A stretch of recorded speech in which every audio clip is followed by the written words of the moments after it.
Milagros que el Señor ha hecho en día sábado. ¿Y por qué es relevante? ¿Por qué es importante? Porque usted bien sabe que en esos tiempos los milagros en día sábado eran prohibidos. Prohibidos porque la religión,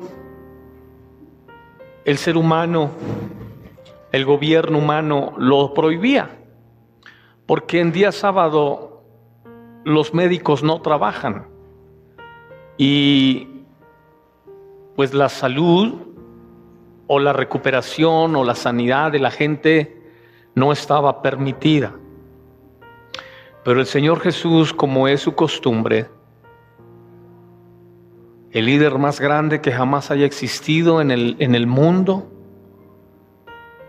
va a romper los paradigmas, va a romper las estructuras, las formas de pensamiento que predominaban en ese tiempo y que siguen predominando ahora.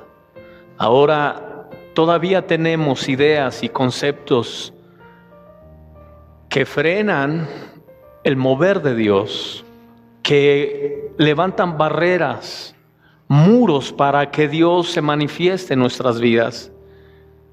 Porque pareciera que eso corresponde solo a la mentalidad antigua, pudiéramos decir una mentalidad, dijo la conductora del programa de radio de hoy, dijo gente retrógrada, decía ella. Bueno, yo no digo tan retrógrada, ¿verdad? Pero sí atrasada, arcaica, con ideas y conceptos que no corresponden al Dios de la Biblia. Porque el Dios de la Biblia, si hay algo que le quiere dar a su pueblo, es reposo, es descanso. El día de reposo que estableció Dios para el sábado no es más que una figura del reposo espiritual que el ser humano necesita, del descanso interno, emocional que necesitamos, más que nos den un día o dos. ¿De qué sirve que nos den sábado y domingo de descanso si tu mente no descansa? Si tu mente está reciclando pensamientos todo el tiempo, que si sí, que si no, que si fue, que si no fue, que si pasó, que si no pasó, y estás reciclando ideas, no tienes descanso. El descanso, la figura del día de reposo es que el descanso es el Señor. Por eso Jesús hacía milagros en sábado, para mostrarle a la gente que sin Jesús no hay reposo, sin Jesús no hay descanso. No importa si eres rabino, no importa si es sacerdote, no importa si es líder, si es pastor, no importa la posición que tenga, no tendrá jamás descanso si Cristo no es su reposo. Vamos a leer la historia y ahorita profundizamos en el tema. Dice, vamos a leer alternadamente, dijimos verso 10 al 17. Enseñaba Jesús en una sinagoga en el día de reposo.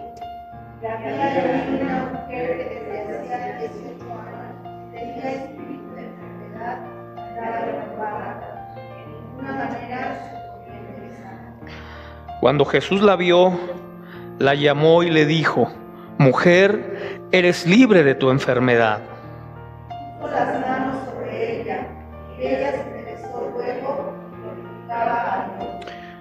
Subráyele aquí, pero el principal de la sinagoga, enojado de que Jesús hubiese sanado en el día de reposo, dijo a la gente: 6 días hay en que se debe trabajar en estos, pues venid y sed sanados, y no en día de reposo. Entonces el Señor le respondió: hipócrita, cada uno de vosotros no desata el día de reposo su buey, su asno, y llevarlo. Y a esta hija de Abraham, que Satanás había atado 18 años, no se le debía desatar de esta ligadura en el día de reposo. Al decir estas cosas se avergonzaban todos sus adversarios, pero todo el pueblo se regocijaba por todas las cosas bonitas. Padre, te damos gracias en esta tarde. Gracias por la palabra que nos has estado hablando, Señor, y que necesita nuestro espíritu, nuestra mente, nuestro cuerpo.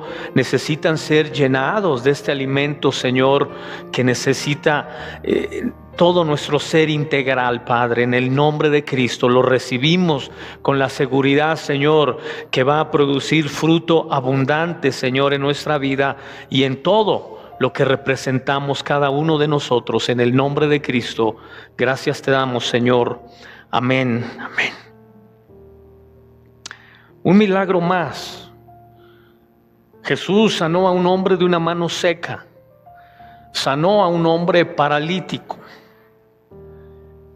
Y vuelve a sanar a una mujer que por 18 años estuvo enferma. Y le dije, hay un común denominador en todos estos milagros, son días sábados. Días sábados, para el pueblo de Israel el día sábado representa mucho más que lo que nosotros como gentiles para ellos podemos imaginar. ¿Por qué? Porque el día sábado es lo más sagrado que ellos tienen. Y más ahora, porque acuérdese que ellos no tienen templo. El templo fue destruido en el año 70 por el emperador Tito. Lo destruyó y nunca se volvió a reedificar hasta hoy. Hasta hoy el templo no se ha reedificado. Así que no tienen rituales religiosos de purificación, no tienen cómo ofrecer sacrificios, no tienen un lugar donde concentrarse. Bueno, lo hacen ahora en el Muro de los Lamentos, conocido así, que es una parte que quedó del muro de la ciudad de Jerusalén antigua. Quedó ese muro y ahí se reúnen para orar y para meditar, pero ya no tienen un lugar. Lo que les queda es la ley y les queda el Shabbat, el día sábado. El sábado, desde el viernes a las 6 de la tarde, dicen ellos, cuando comienzan a salir las primeras estrellas, desde ese momento ellos comienzan a celebrar el Shabbat. Desde ahí ellos no hacen absolutamente nada. Literalmente no he tenido la oportunidad de ir a Jerusalén o a Tel Aviv, pero dicen literalmente se muere la ciudad. No hay gente en las calles, no hay negocios abiertos, porque ese día es el día de reposo, de descanso. Entonces se reúnen en sus casas y tienen una celebración, recuerdan la ley, etcétera, etcétera. Pero convirtieron ese día de reposo, ese día de descanso en un ídolo. Un ídolo que alejó a Dios de esa realidad espiritual. Hizo a Dios a un lado y establecieron costumbres, prácticas, normas que Dios no respalda. ¿Por qué? Porque lo que el hombre tiene como sublime, Dios lo tiene como poca cosa. Lo que el hombre tiene como grande, Dios lo tiene como insignificante. Lo que para el ser humano es algo divino, para Dios es menospreciable. ¿Por qué? Porque todo lo que sustituye la presencia de Dios en la vida del ser humano no está respaldado por su palabra ni por su Espíritu Santo. Y el día sábado se convirtió en un ídolo que sustituyó la presencia de Dios para establecer sus normas. Hace un momento mencionaba sobre las cosas que no se hacen en día sábado actualmente.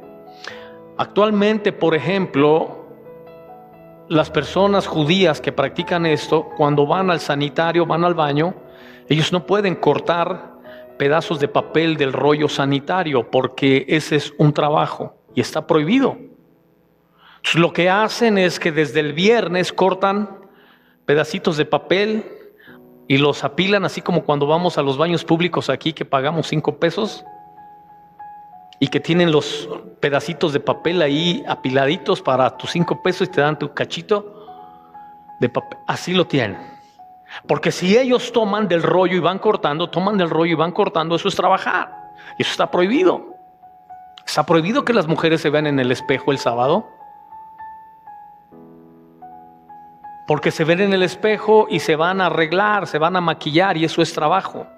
Es el trabajo que hace un estilista y no lo pueden hacer. Así que tienen que estar como se levantan prácticamente.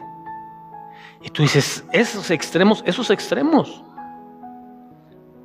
Y eso es lo que Dios reprueba. Y eso es lo que hacía que en el tiempo de Jesús la gente se molestara. Dice la Escritura que el principal de la sinagoga, el sacerdote se enojó. Se enojó porque Jesús sanó a esta mujer encorvada. Lo mismo sucedió con el hombre de la mano seca. La gente se enojó, se molestó con el hombre que el Señor Jesús sanó, que era paralítico. Dice la Biblia que el Señor le dijo: toma tu lecho y anda. Y el hombre se fue con su lecho sano, y lo encontraron los rabinos y le dijeron: oye, ¿por qué cargas tu lecho en día sábado? No puedes cargar en día sábado porque es trabajo. El hombre dijo: el que me sanó también me dijo: toma tu lecho y vete a tu casa. El hombre le echó la culpa al Señor, ¿verdad? Pero yo le he dicho a usted, y me quedé en esto: ¿cuántas veces tú has querido para una persona algo que ella no quiere para ella misma? Y que tú sabes que es lo mejor. ¿Has querido para alguien algo que él no quiere para él mismo? ¿Cuántas veces sufrimos como padres con los hijos? Hijo, estudia, tú es lo que quieres para él, pero él no quiere para él eso.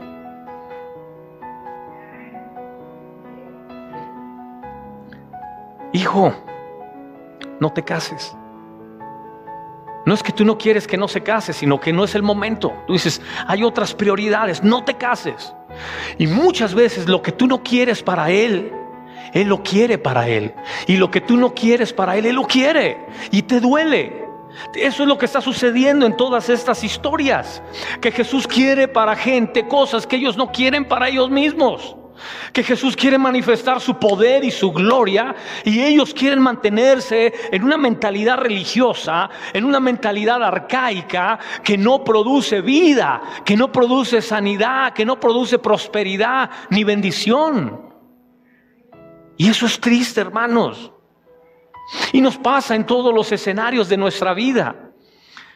Aquí este hombre, el sacerdote o el principal de la sinagoga, dice la Biblia que se enojó. Se enojó.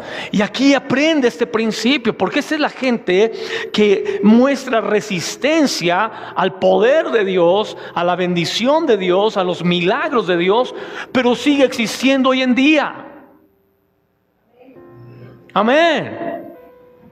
Hay mucha resistencia a Dios, a su palabra, a sus milagros, a su forma de actuar. Hay mucha resistencia de la gente.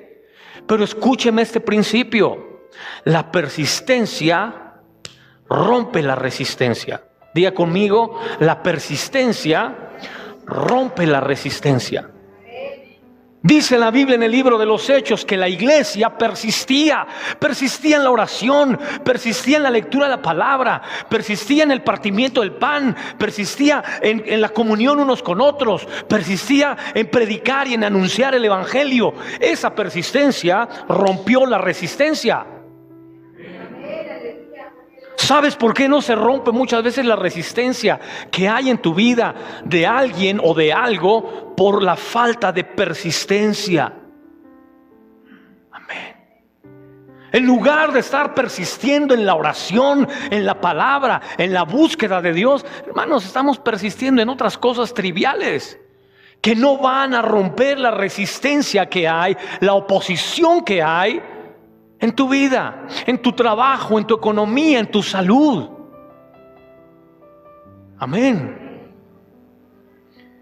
Y ves a través de toda la Escritura que si hay un principio que el pueblo de Israel tiene que aprender a cultivar, y la iglesia consecuentemente, es persistir. Persistir en lo que Dios te ha dicho, persistir en la dirección y en la guianza de Él, persistir en la palabra. Y muchas veces con facilidad soltamos esto. Yo le he enseñado a usted que en la vida no ganas por ser inteligente. La gente próspera en la vida no es la gente más inteligente. La gente rica no es la gente más inteligente.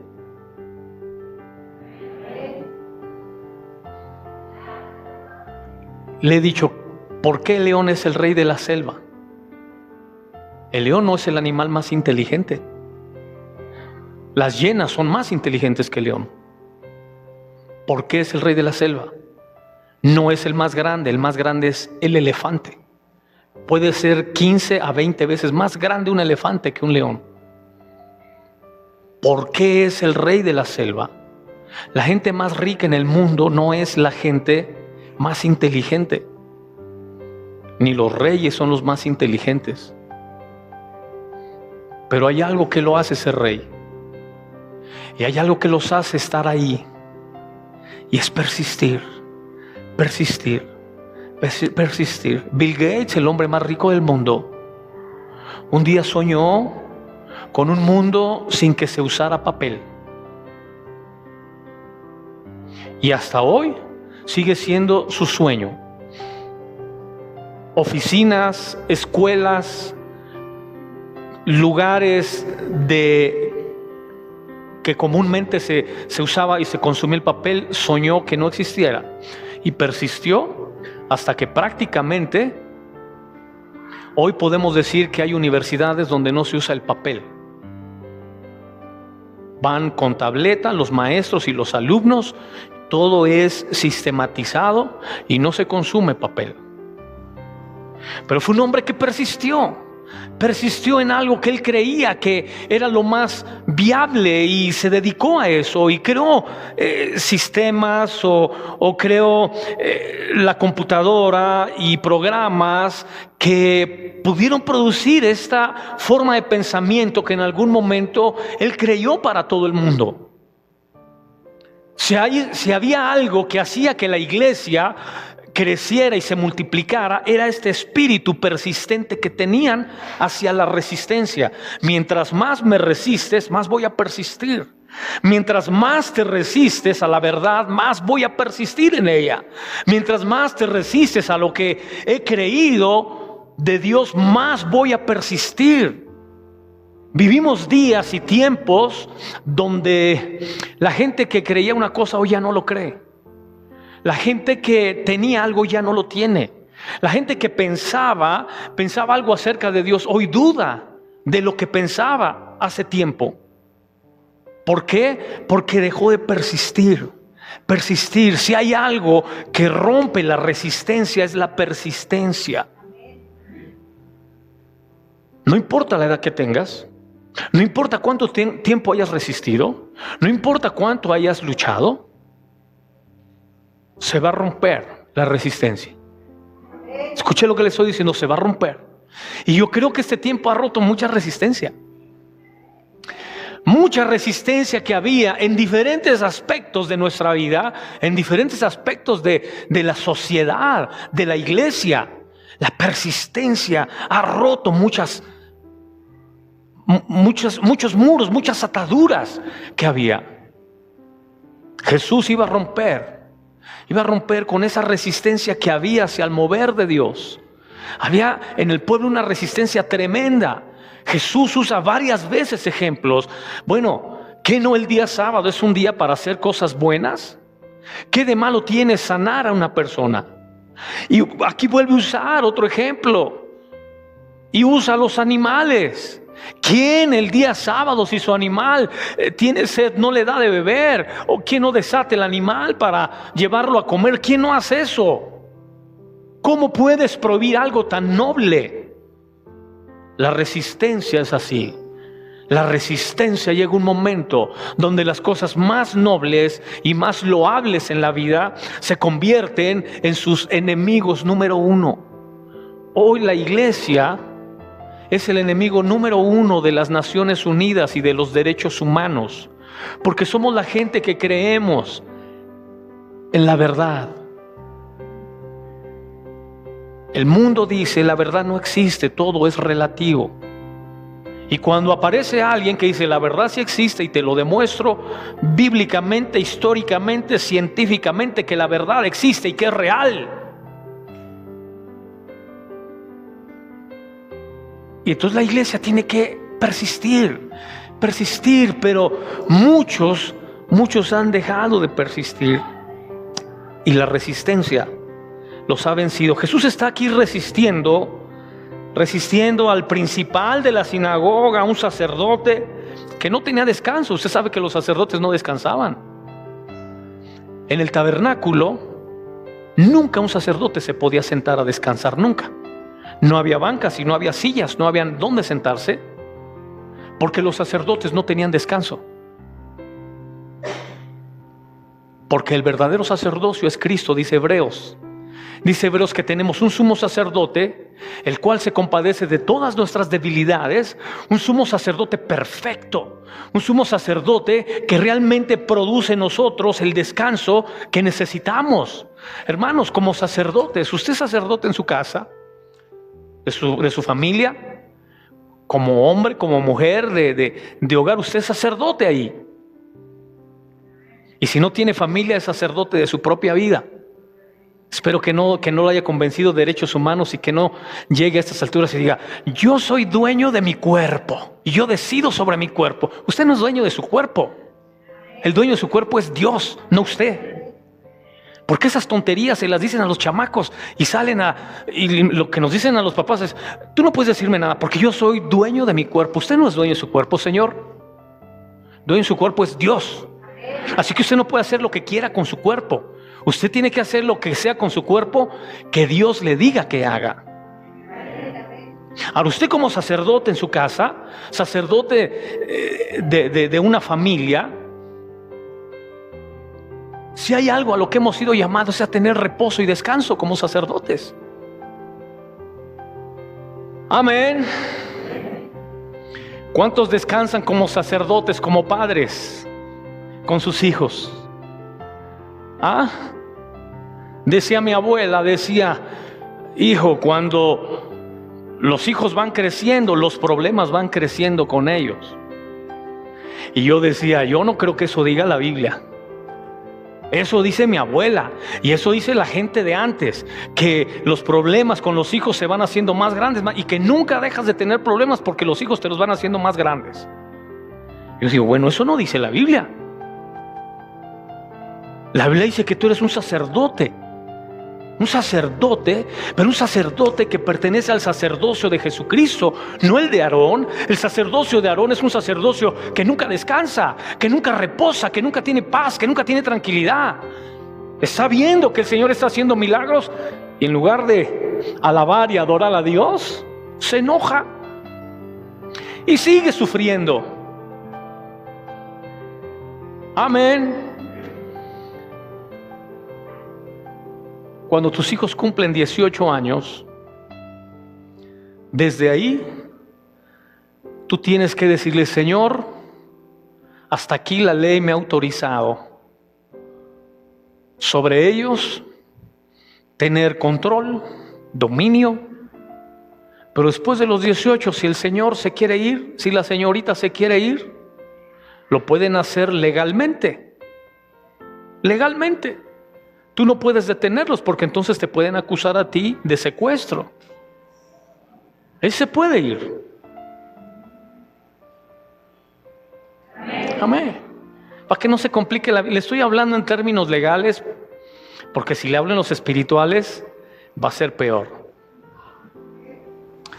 En términos legales, simplemente 18 años, Dios te bendiga. Lo que tenías que aprender ya lo aprendiste. No la voy a hacer de policía andándote espiando por aquí, investigándote por allá, preguntando acá. No la voy a hacer de policía.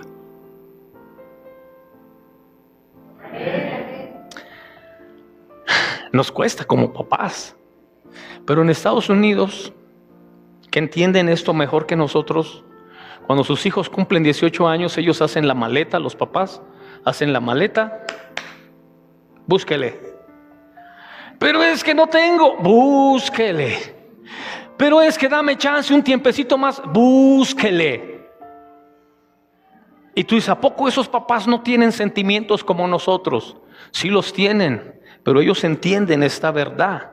El sacerdocio de Jesús es un sacerdocio que debe producir reposo y descanso, no angustia, preocupación. Imagínense que como sacerdotes estemos angustiados, preocupados por nuestros hijos. Ya ni están con nosotros y seguimos angustiados y preocupados. Si ya se los entregó al Señor como buen sacerdote, Usted ya cumplió. Claro que todo el tiempo oraremos por ellos, los bendeciremos, y si está en nuestras manos ayudar, ayudamos. Pero eso es muy distinto a que estemos preocupados, angustiados, que no durmamos, que perdemos la paz, la tranquilidad. Eso es diferente. Amén. Estoy hablando del sacerdocio porque quiero que entienda la importancia del reposo y del descanso que podemos alcanzar en el Señor en esas áreas. En esas áreas, porque es fácil hablar del descanso espiritual cuando venimos a la iglesia y adoramos al Señor, y aquí quisiera quedarme. Pero sales allá afuera, vas al tianguis, y en el tianguis entra la llamada de tu hija. A ver si te acuerdas, mamá, de la comida, porque no tenemos aquí nada. A ver, mija, usted ya está casada, a ver cómo le hace para comer. Uy, creo que dije algo inapropiado. Nadie dice amén, gloria a Dios. Y la paz que tenías aquí como sacerdote del Dios Altísimo, la pierdes en el tianguis con una llamada. El sacerdocio de Dios es un sacerdocio no solo para los días sábados. Ese era el problema de esta gente. Ellos querían descansar en sábado. Pero el reposo del Señor es para siempre. No está condicionado a un día, ni a 2, ni a 3. El reposo de Dios es permanente. Y Dios espera que lo entiendas y que lo vivas, que lo practiques, que sea tu estilo de vida. Yo reposo en el Señor. Mis compromisos, mis responsabilidades que tengo como padre, como esposo, como esposa, como hermano, como hijo, como hija, como ciudadano, en lo posible las cumpliré. Pero no voy a estar angustiado, preocupado, perdiendo la paz del Señor, porque no puedo cumplir con todas esas expectativas que hay sobre mí. Primero está la obra de Dios en mí. Amén. Y no la voy a perder simplemente porque hay gente enojada en día sábado, en domingo. Los veo muy serios. Que se mejor métase a estudiar la Biblia, hermano. La estamos estudiando. Estamos hablando de este milagro que hace el Señor Jesús sobre esta mujer encorvada en día sábado. Y dice la Escritura que esta mujer encorvada tenía 18 años sin poder tener una visión de la vida y del mundo acorde a lo que Dios había estipulado para su vida, había establecido. Y cuando pierdes la visión, cuando tienes una visión clara de la manera como Dios quiere moverse en tu vida y de cómo funciona la vida, entonces tú necesitas un milagro. Si hay un área en tu vida en el que has perdido la visión, que este tiempo de COVID te quitó la visión del negocio, de la economía, del trabajo, te quitó la visión de la relación, te quitó la visión de la casa, del terreno, del negocio, del departamento, tú necesitas un milagro del Señor para que puedas tener la visión que Dios quiere que tengas en esas áreas donde Él quiere que tú persistas, porque la persistencia rompe la resistencia. Estamos en un tiempo de resistencia a Dios, a la palabra, a sus milagros, a su manifestación, y tú tienes que persistir. Amén. Aleluya. ¿Qué es lo que estás viendo? ¿Qué estás viendo? ¿En qué te estás enfocando? ¿En la resistencia? ¿Escuchas las voces, los comentarios, los medios de comunicación? ¿Estás viendo la resistencia? Dios hoy te hace una advertencia. Cuando hay una resistencia en contra de los milagros de Dios y de la manifestación de Dios, Dios te va a hacer una advertencia y te quiero llevar a ella. Acompáñame al libro de los Hechos, capítulo 27.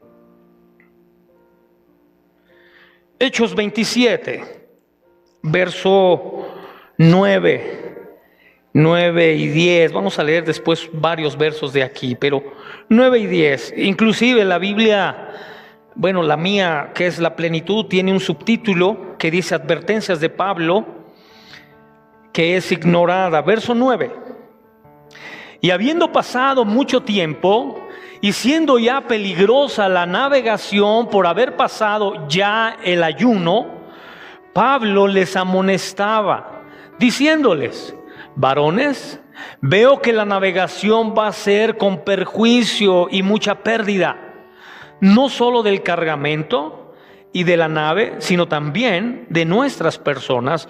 Dice el verso 9 que había pasado mucho tiempo, y luego dice: ya peligrosa la navegación, para la navegación. Y en el verso 10 dice: varones, veo que la navegación va a tener un perjuicio, una pérdida, va a sufrir la navegación. Pero dice el apóstol Pablo que él ve algo que los demás no ven. Cuando tú ves algo que los demás no ven, tú tienes la visión correcta. Cuando tú estás viendo todo lo que los demás ven, tienes una visión incorrecta. Esta mujer se había pasado 18 años, mucho tiempo, diga conmigo, mucho tiempo. Lo que dice el capítulo 27 de Hechos es que era mucho tiempo ya, que ella estaba viendo lo que sus circunstancias le permitían ver, su condición le permitía ver, y posiblemente lo que el mundo le ofrecía y lo que el mundo le dejaba ver. Lo que estamos viendo hoy en día es lo que nos dicen que debemos ver, lo que nos hacen creer que está sucediendo. Y muchos hemos sido víctimas de esa realidad natural. Yo nunca he dicho que no existe. Inclusive les enseñamos a cuidarse, les enseñamos la importancia de tomar medidas, pero no dependemos de ellas, dependemos de Dios. Amén. Y Pablo tiene una visión que los demás no tienen. Dice la Escritura que él vio que iba a suceder algo y les hace una advertencia. Señores, veo que el tiempo es peligroso, el tiempo es difícil, y les quiero advertir algo: que si no escuchan lo que Dios dice, si no escuchan la voz de Dios, si no se dejan guiar por Dios, van a sufrir mucho, van a perder mucho, van a salir lastimados. Amén. ¿Cuántas veces te dijo tu mamá eso? Si no haces caso, te va a ir mal, vas a sufrir, vas a salir lastimado, te van a herir. Y tú dices: mamá no sabe, ya está grande, ya no sabe cómo se vive hoy en día. Eso más o menos le sucedió a Pablo aquí. Dice en el verso 21: entonces Pablo, como hacía ya mucho que no comíamos, puesto en pie en medio de ellos, dijo: habría sido por cierto conveniente, oh varones, haberme oído y no zarpar de Creta tan solo para recibir este perjuicio y pérdida. Señores, me hubieran escuchado, me hubieran hecho caso. Les estaba advirtiendo que no era buen tiempo, que no zarpáramos, pero no le hicieron caso, como nos sucedió muchas veces a nosotros cuando alguien nos advirtió y nos dijo: no lo hagas. No, yo no sé qué, yo puedo. No lo hagas. Y lo hiciste y sufriste pérdida. Ahora, lo más triste es no aprender de la pérdida. Lo más triste no es que no hayas hecho caso 1, 2, 3 veces, las que hayan sido. Lo más triste es que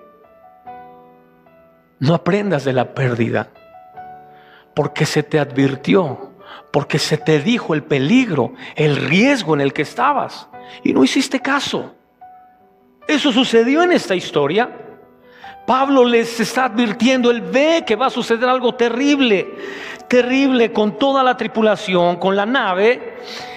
Les avisa en buen tiempo, pero ellos no lo escuchan, ellos no hacen caso. Entonces dice verso 20: y no apareciendo ni sol ni estrellas por muchos días, y acosados por una tempestad no pequeña, ya habíamos perdido toda esperanza de salvarnos. Es decir, en este escenario, este ambiente en el que nos encontramos hoy en día, en incertidumbre y sin dirección. No había por muchos días ni estrellas, ni luna, ni nada que nos guiara, que nos direccionara en el mar. Una incertidumbre terrible. ¿Cuándo va a salir el sol? ¿Cuándo van a salir las estrellas? ¿Cuándo se va a aclarar el panorama? No lo sabemos. En esa incertidumbre y sin dirección, es terrible, iglesia. Y hoy en día puede ser esa nuestra condición. La condición de esta mujer era esa: incertidumbre. Dice el Señor Jesús, Satanás la tenía atada, la tenía doblada, la tenía esclavizada a una forma de ver la vida única y exclusivamente como el enemigo quería que la viera. Y cuando llegó Jesús, dice la Biblia, que Jesús puso su mano sobre ella. Si hay algo que quiere hacer el Señor Jesús hoy, como el apóstol Pablo, es advertirte que si no pones su mano sobre tu visión seguirá siendo chueca todo el tiempo. Todo el tiempo tu visión estará chueca, tu visión estará deteriorada, tu visión estará equivocada todo el tiempo. Ayer les decía a los alumnos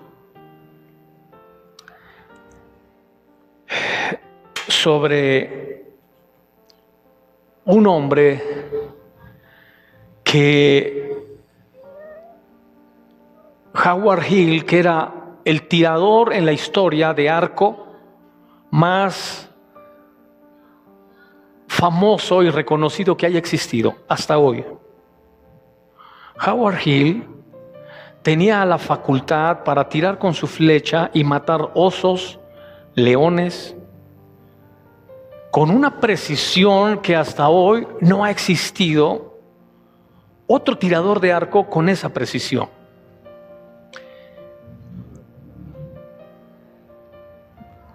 A 15 metros podía pegarle al blanco como ni siquiera una persona con una pistola. A 15 metros.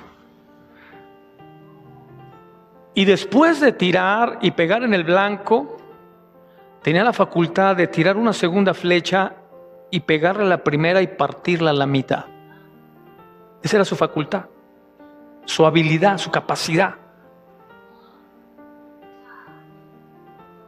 Esa habilidad para tener esa claridad del blanco,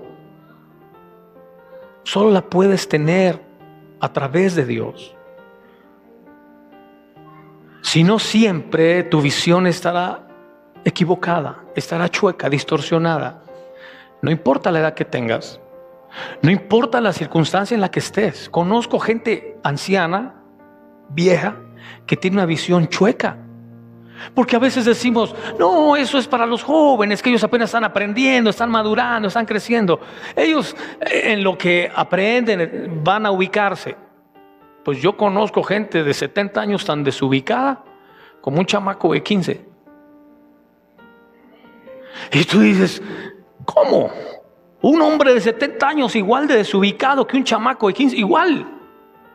Y hablas con él y él está con una visión enfocada en cualquier cosa, menos en la realidad que está viviendo.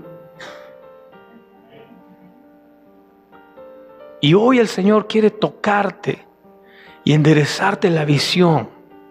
Más que el milagro de enderezar el cuerpo físico, era enderezarle la visión. Enderezarle la visión, ¿sabes por qué? Porque Dios sabe que si tú no tienes la capacidad de ver hacia arriba, de poner tus ojos en las cosas de arriba, toda tu vida estarás viendo las cosas terrenales, las cosas de abajo, con una visión distorsionada. Solamente cuando puedes voltear hacia arriba, puedes tener las ideas de Dios. Mientras no puedes mirar hacia arriba, tienes las ideas del ser humano. Y no necesariamente son malas, pero las de Dios son las mejores. Un día dice la Biblia que el apóstol Pedro tuvo una idea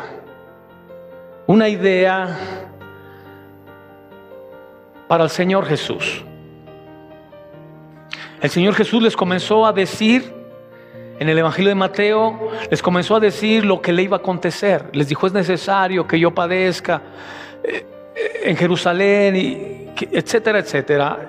Y dice la Biblia que el apóstol Pedro dijo: yo tengo una idea, que no te acontezca eso.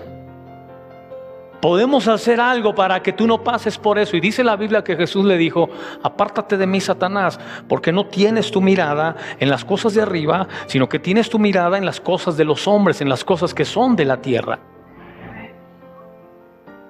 Amén. Una vez que Dios te toque y que te dé una visión correcta y que te enderece la visión, tú vas a ver que literalmente tu visión estaba chueca. Estaba chueca, viendo puras trivialidades de la vida, puras cosas absurdas de la vida, puras cosas totalmente terrenales y sin sentido, y que no estabas viendo las cosas que tienen un valor eterno. Amén. Las ideas del mundo son buenas, posiblemente, pero las ideas de Dios son mejores.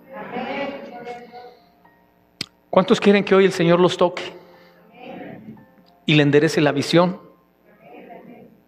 Si en algún área estás viendo equivocadamente, si en algún área estás viendo lo terrenal, lo que pasa, lo que sucede al instante, el aquí y el ahora, en el momento, hoy Dios va a cambiarte la visión y vas a comenzar a ver las cosas de arriba, y lo que sucede a tu alrededor se te va a empezar a resbalar. Te van a hablar y te van a decir: ¿qué pasó esto? ¿Qué pasó aquello? Se te va a resbalar. ¿Qué está sucediendo esto? ¿Qué no sientes? Mira lo que está pasando. Va a resbalar. Yo recuerdo una vez, siendo chamaco, mi mamá nos había enseñado, dentro de su rudeza, nos había enseñado que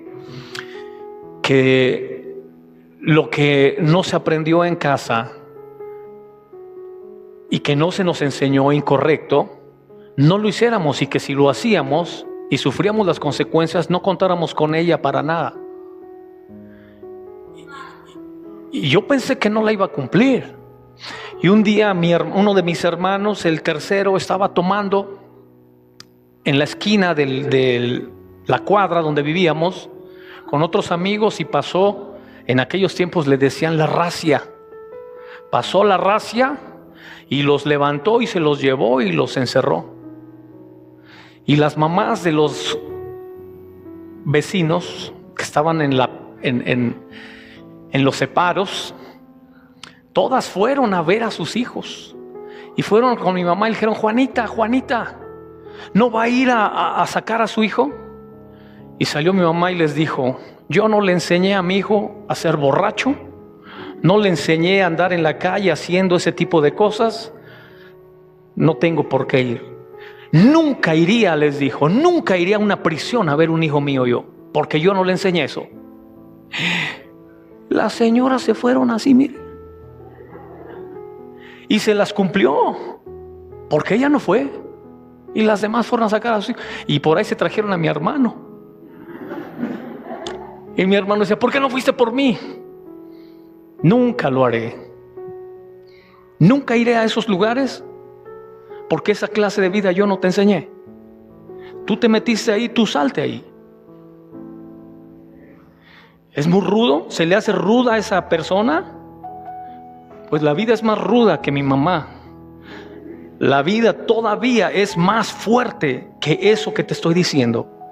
Y puede hacer de una persona pedazos si no cambia su visión de la vida. si no entiende cómo funciona esto. Y el Señor Jesús lo que está haciendo es tocarla para enderezarle la visión y que pueda ver las cosas de arriba. Amén. Póngase de pie, vamos a orar.